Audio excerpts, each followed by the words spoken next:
Shalom, chers amis, Yaorana, comment allez-vous? Je suis content de pouvoir m'adresser à vous dans notre propos. Donne-nous aujourd'hui notre pain de ce jour. Et justement, j'aimerais vous inviter à lire avec moi ou à écouter une lecture qui se trouve dans l'évangile de Marc au chapitre 14 et à partir du verset 27. Jésus leur dit, vous serez tous choqués ou scandalisés, car il est écrit, je frapperai le berger et les brebis seront dispersées. Et après que je serai ressuscité, je vous précéderai en Galilée. Verset 29, Pierre lui dit, quand tous seraient choqués, je ne serai pas scandalisé. Et Jésus lui dit, je te le dis en vérité, toi, Pierre, cette nuit même, avant que le coq chante 2 fois, tu me renieras 3 fois. Mais Pierre reprit plus fortement encore, quand il me faudrait mourir avec toi, je ne te renierai pas. Et tous les autres disciples dirent la même chose. Amen. Voilà une affirmation de Jésus. Vous serez tous choqués ou scandalisés par les événements qui vont arriver dans quelques heures. Le mot choqué, connaissez-vous ce mot? Ce mot signifie blesser, voire offenser, ou encore offusquer, ou voire même soulever l'indignation.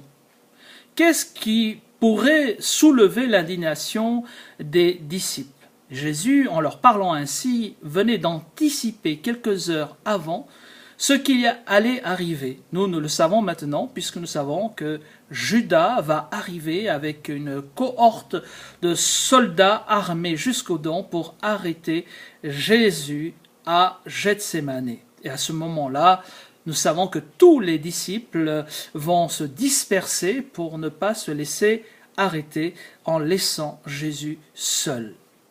Mes amis, j'aimerais vous poser une question. Avez-vous vous-même été scandalisé ou voire choqué par une personne ou par des circonstances qui vous ont amené, voire peut-être malheureusement, à ralentir votre vie de prière ou votre temps de consécration dans le service pour le Seigneur à cause de quelque chose qui vous a peut-être blessé, voire offensé ou offusqué?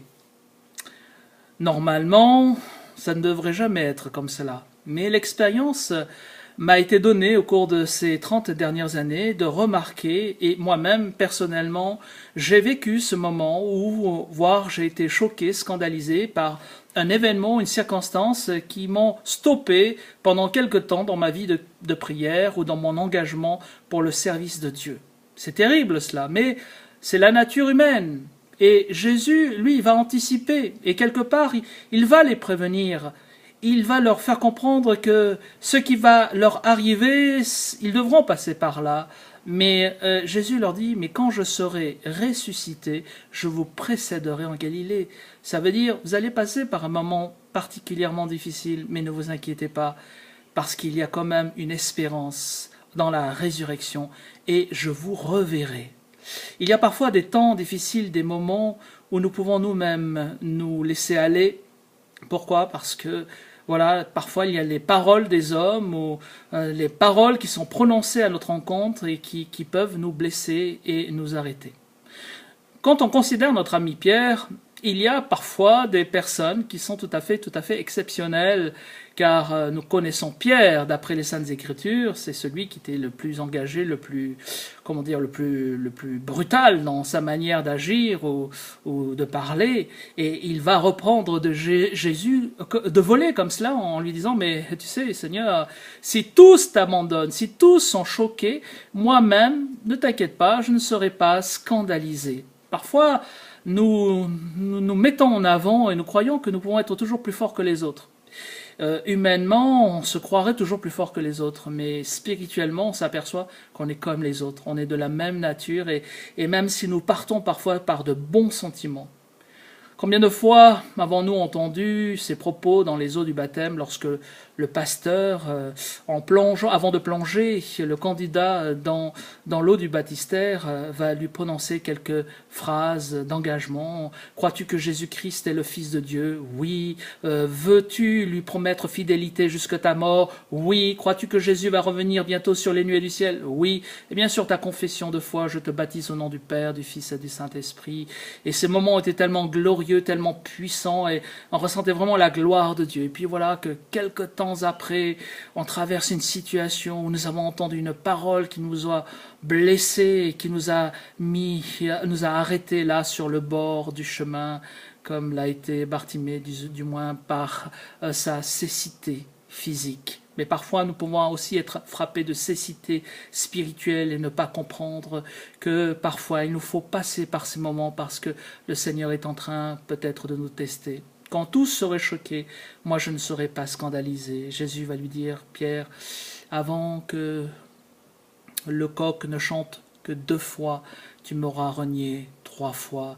Ainsi, la parole de Dieu nous dit dans Jacques au chapitre 3 et au verset 2, « Nous branchons tous de plusieurs manières, et si quelqu'un ne branche point en parole, c'est un homme parfait, capable de tenir tout son corps en bride. » Et c'est vrai que la perfection, quelqu'un a dit, la perfection n'est pas dans ce monde, et c'est vrai que nous ne sommes pas tous parfaits, et il n'y en a aucun d'ailleurs, mais nous essayons d'atteindre la perfection, et cela ne peut se faire qu'en Christ. Et puis, il y a un autre verset qui se trouve dans Galates au chapitre 6 et au verset 1 qui dit « Frères, si un homme vient à être surpris en quelque faute, vous qui êtes spirituels, redressez-le avec un esprit de douceur. » Pourquoi? Parce que prends garde à toi-même, de peur que tu ne sois aussi tenté un jour dans une situation. Cela peut arriver. C'est pourquoi Jésus dira à Pierre, si ton frère a péché contre toi 7 fois et qu'il revienne 7 fois te demander pardon, eh bien tu lui pardonneras. Ça, c'est le royaume des cieux, c'est la parole de Dieu. Et j'aimerais terminer en vous disant ceci, c'est que Jésus sait des choses à l'avance que nous ne connaissons pas. Et il connaît parfaitement l'état de notre cœur. Ce qui est important, c'est l'attitude de notre cœur. C'est pourquoi Dieu nous dira toujours au travers de sa parole, « Mon fils, ma fille, donne-moi ton cœur. » Parce que Dieu lit dans ce cœur. Es-tu dans une situation difficile? Eh bien, souviens-toi qu'il y a de l'espérance pour toi. Dieu veut que tu relèves la tête. Et si c'est un temps particulièrement difficile que tu traverses, alors attends-toi à la grâce de Dieu, parce qu'il y a des temps de restauration et de relèvement. Et puis, un dernier verset se trouve dans 1 Jean, chapitre 2, verset 1, qui nous dit « Mes petits enfants, je vous écris ces choses, afin que vous ne péchiez point. Et si quelqu'un a péché, nous avons auprès du Père un avocat, Jésus-Christ, le juste. Que le Seigneur te bénisse. C'était certainement une parole de Dieu pour toi. Alors, prends courage, marche avec le Seigneur, et tu verras encore la gloire de Dieu. Que Dieu vous bénisse. C'était votre serviteur, pasteur Éric Barbert, et à la prochaine fois.